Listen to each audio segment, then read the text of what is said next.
You know, these guys, when I met Paul pt2, really great guy. He's one of the folks that was working for me at the time using sabermetrics.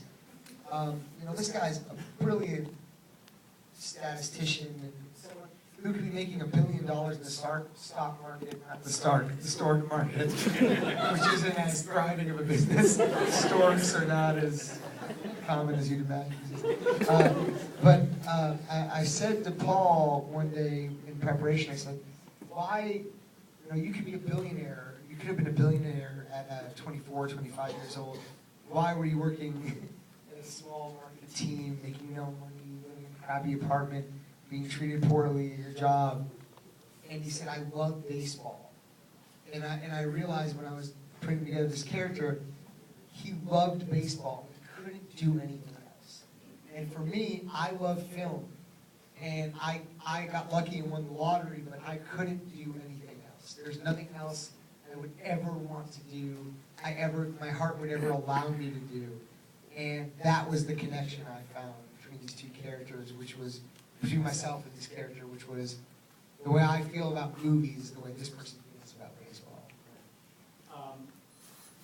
You have a line in the film at the beginning of the Island of Misfit Toys reference, but that's these two guys too. They are sort of outcasts, or they're about to be outcasts in baseball. And it's funny that Billy knows the system is broken because he is living proof that it is broken, and you know that's broken because you know, your character just can see the trends, see the logic. How do you?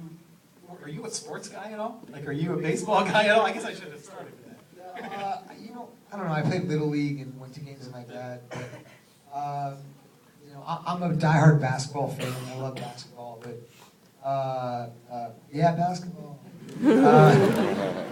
Let's give it up for basketball. James Naismith.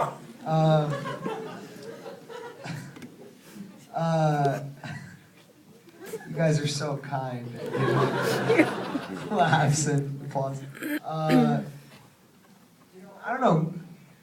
Honestly, the way I felt about movies are the way sports fanatics feel about sports, and I'm sure most of you here, being a fan of this gentleman's and writing in, probably feel the same way. And that was honestly how I related to it. The way that we meaning my friends and I, dissect and discuss films and dissect and discuss actors and directors and writers' strengths and weaknesses, is the way that these people dissect and discuss baseball strengths and weaknesses. And Bennett Miller, the director, understood that about me, and that's what we talked about a lot, was how we talk about, here's what a director did well or horribly, or an actor did well or horribly.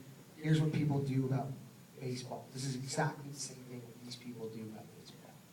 The last question I want to throw it to the audience, but the Paul and Billy, they shouldn't work together. They shouldn't work. That should. I don't mean they shouldn't be employed by the same. I mean they shouldn't connect as easily as they do. And some people might think that you and Brad Pitt sort of mirror that. Is that like? Tell me just about working with him and getting to know him. Yeah, honestly, there is the overlooming question of, is it cool working with Brad Pitt? You know, he's such an iconic figure in our society and film society and everything. And honestly, you know, he is a remarkable guy, and no bullshit, no, you know, fake Hollywood stuff of saying, oh, he's a great guy, blah blah blah. He really is a great guy. He really is a normal human being who is smart and funny and cool as shit. And he just is, honestly. There's no, you know, there's no BS in that statement. And working with Brad and Phil Hoffman, you know, it was terrifying at first because Cyrus, like you said, is a movie I'm exceptionally proud of, but wasn't as widely seen as a movie like this will be.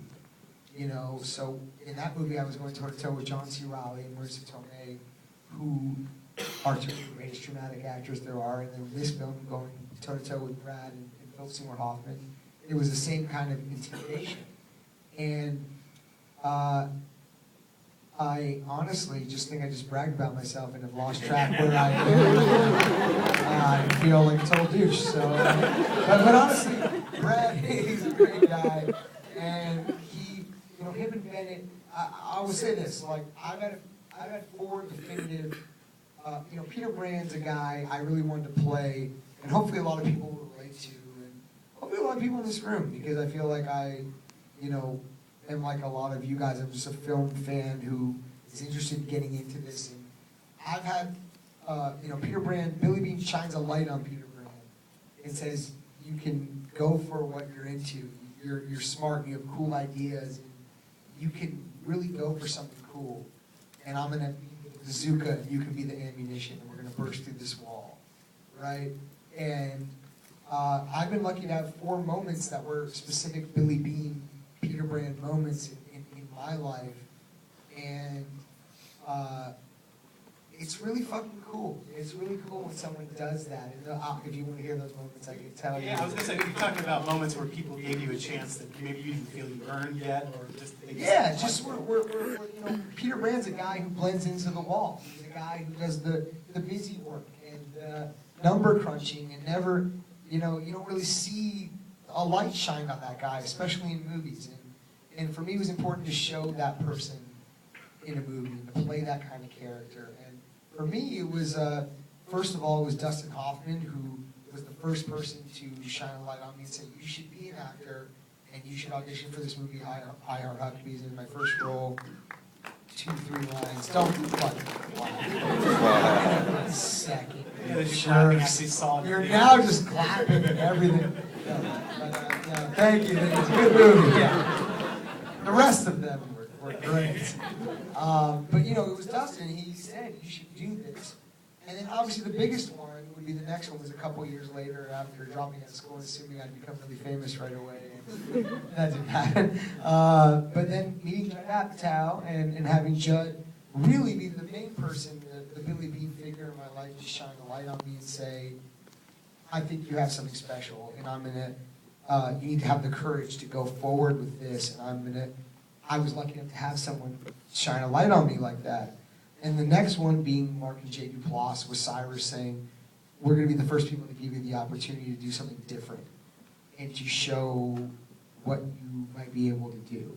And then the fourth one being Brad and Bennett, after seeing Cyrus and saying, we're going to give you a big fucking opportunity to be alongside of Brad and Phil and show what you're able to do. And honestly, I don't forget about those moments at all, and just really cherish and appreciate those moments. And if I ever have the opportunity to help someone else, and someone who I see as someone who can offer something really cool, it is my obligation to help them out and do the same thing. I'll just throw one last bit of love on Cyrus. For months and months, maybe even through the end of that year, anytime I was ever able to just converse with an actor or director about movies, just, you know, 1 or 2 minutes of bullshit before or after an interview, Cyrus came up. Like, Cyrus always came up. Like, what did you think of that? I'm like, I thought it was brilliant. I thought it was great. You haven't seen it on you, because it's great. And it's funny, but it's scary. All right, who has a question?